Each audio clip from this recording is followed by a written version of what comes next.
Переехав на правый берег реки, мы очутились на ингушской земле. Прямо над нами стояли горы угрюмыми буграми, сходившие к реке.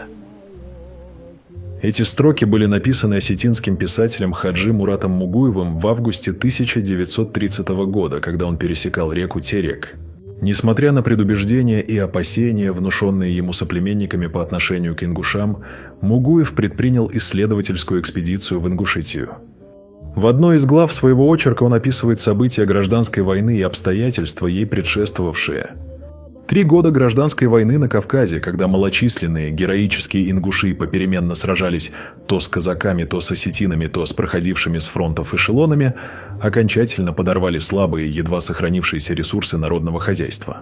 Отражая атаки врага, превосходившего их числом в 10-ра, ингуши теряли цвет своего племени, заливая кровью юности родные поля. После ряда ожесточенных боев были взяты и сожжены артиллерией добровольцев аулы Кажева, Сурхахи, Далакова и Кантышева.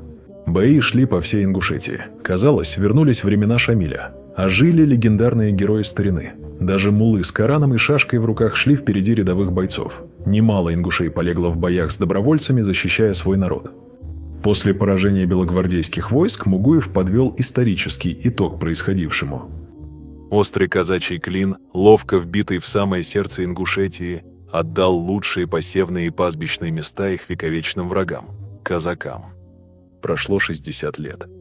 Декретом советской власти в августе 1920 года 4 казачьи станицы были переселены обратно за Терек по линии Пятигорского отдела, а старые исконно ингушские аулы долины Ангушты вновь заселили своими законными хозяевами – ингушами.